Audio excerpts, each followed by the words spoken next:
WWE lady superstars, wanting to be champion, wanting to wear that crown. Well, we've gone through Raw, so let's take a look at the ladies of Smackdown. And here we go.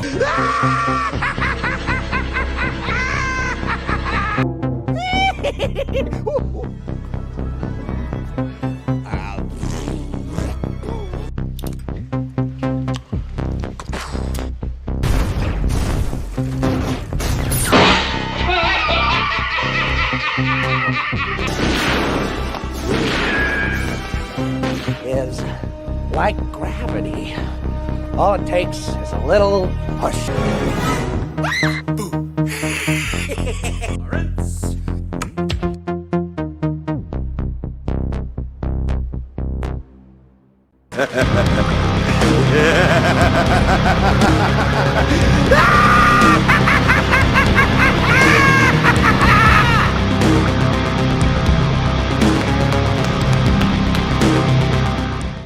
What's up, guys? How you doing? Welcome back to the channel. Glad you stopped by. And if you're brand new, welcome. Grab a seat and stay a while. But do me a couple favors first. Go down and hit that subscribe button. Go next door, ring that bell. Make sure it says all so you know when the next video pops up. Hit that like button. And before you head out, drop a comment. And if you're one of the regulars here, welcome back for another round. I ask that you also hit that like button. And before you leave, drop a comment, because YouTube does love the comments. And of course, share the video out on all social media. Okay, well, Elimination Chamber is over, and we're starting to get a clearer picture as we are on the road to Wrestlemania. Now, last week we went through the Raw women's roster and who I thought would possibly in the future be the women's world champion. So I said to myself, let's go through this Smackdown roster and do the same things to see who would win the WWE Women's Championship. And relax, folks. I know that there have been some folks who have been saying, why are you doing all the wrestling stuff? This is a pop culture and entertainment channel. Okay, well, first off, WWE has been a part of pop culture for longer than most of us have been alive. And as far as entertainment goes, what the product WWE is putting out right now is a lot more entertaining than what Hollywood is giving us. I'm just saying. So, before we get started, just to go over the categories again, because I've added a fifth. That's right. So, people who I think have zero chance whatsoever, they're going into the nope category. The new category, I don't see it, but I can't 100% rule it out. They may have a 1% chance. So that would go into the, yeah, not so much category. Those who possibly, maybe one day down the road, that goes into the sure, why not. Others who I believe will be in and around the title conversation, and frankly, for most of them, I wouldn't be mad if it did happen. Again, that goes into the, I could see that. And finally, the ones who I think have an absolute shot of wearing gold in the very near future, that goes into the duh category. So, what are we waiting for? Let's get started. Here we go. Here we go. So we're going to start with Alba Fire, former NXT Tag Champion with her partner Isla Dawn. Personally, I'd like to see these two stay together as a team and really start to really build this women's tag team division.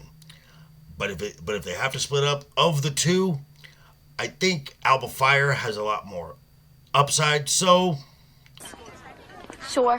Why not? Next, we've got the Empress of Tomorrow, Asuka. And what hasn't she done in the WWE?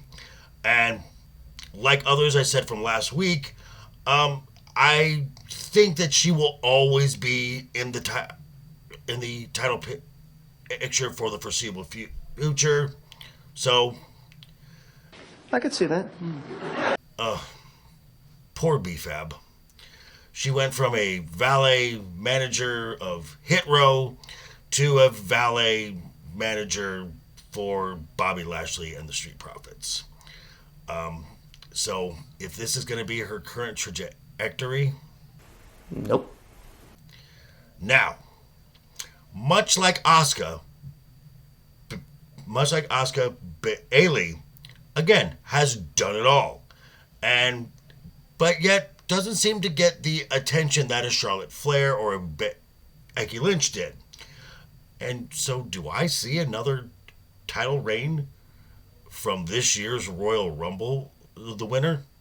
Possibly starting at WrestleMania? Duh. Next, we have the EST of WWE, that being Bianca Belair. Already multiple championship reigns, and I think before all is said and done, she's going to be one of the most decorated women superstars in WWE history. So is she going to have multiple championship reigns? Duh. And speaking of multiple championship reigns, we are now at the Queen, Charlotte Flair. Obvious Hall of Famer, done it all in every level. But again, like I've said on others, doesn't need a title to stay relevant. Is there a push to get her to equal or perhaps surpass the title reigns of her father? I could see that. Now, there's also a lot of upside for Dakota Kai. Probably one of the best in-ring performers in the WWE, but I can't put her high enough because again she's a bit injury prone. But if she's healthy, is she a definite contender? I could see that. Now, I don't know a lot about Elektra Lopez. She was recently brought up from NXT, and currently she's working as like a valet manager for Legado del Fantasma, led by Santos Escobar. So time will tell on this one. So for the time being, Sure. Why not? next we have Isla Dawn, the other half of of a very good tag team with Alba Fire. As I said before, I like to see these two stay together as a team. If they break up, I don't. Isla doesn't have as much upside as Alba Fire, so Yeah, not so much. now we come to the current WWE Women's Champion, Io Sky. Looks like she might drop the title to Bayley at the WrestleMania, but is this it for the Genius of the Sky, or is she going to bounce back and have multiple? And again, I mean this multiple title reigns. Duh. Now this one here, don't let her size fool you, because Kairi Sane can absolutely go. As of right now, she's one half of the tag team champions with Asuka, the Kabuki Warriors, but she's a former champion in New Japan, former NXT champion. Could she carry singles gold? I could see that.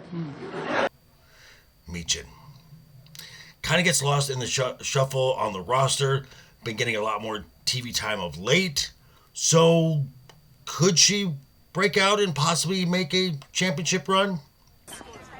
Sure. Why not? And I know there are a lot of folks who are really happy with the return of Naomi. Personally, I think she's overrated. But the former Smackdown and the former TNA Women's Champion is getting a lot of hype since her return to the WWE. So I could see that. And that brings us to Scarlett, a manager valet for her real-life husband, Karrion Kross, and his new faction, the Final Testament. Ringside eye candy, definitely, which is perfectly fine. Does it mean she's going to be a champion? Nope. Oh boy, this one's tough. Shotzi, former tag champion NXT, and gets bounced around a lot in the main roster. She'll be a part of a main event if they need her to, but she usually ends up being the one taking the pinfall. So mid-carder at best. possibly maybe an NXT women's champion, but a champion on Raw or Smackdown? Yeah, not so much. You know, until I saw this list, I had completely forgotten that Tamina was on the SmackDown roster. Apparently the WWE has as well, because we don't see her. We haven't seen her in forever. So I guess that answers that question, doesn't it? Nope. Oh yeah, you know what time it is. That's right. It's Tiffy time. Tiffany Stratton. And this is not a question of if, it's a question of when. Matter of fact, I'm going to make a prediction here. By WrestleMania 41, Tiffany Stratton will have already been a champion, or will be going in to WrestleMania 41 defending a championship. She's only 24 years old, been doing this for maybe 3 years. The sky is the limit for the buff Barbie. Duh. And finally, Zelina Vega. Fun to watch, very skilled in the ring, former tag team champion, former queen of the ring. I just don't see her carrying an entire women's division. Yeah, not so much. But these are just my thoughts. I'm going to turn it back over to you. Let me know what you think down below in the comments. Check me out tomorrow night. Again, I will be back on with Roman of the Empire. Always a fun time. I think we're talking favorite childhood toys. Should be a lot of fun. But yeah, thanks for stopping by, folks. Again, quick reminder before you head out the door. Hit that subscribe button. Ring that bell if you liked the video. Give it a thumbs up. If you didn't like the video, hey, thanks for sticking around this long. I appreciate that. I will see you guys all very soon. Have a wonderful rest of your week. And always have fun. Hashtag keep talking. And always keep that smile on your face. Toodles.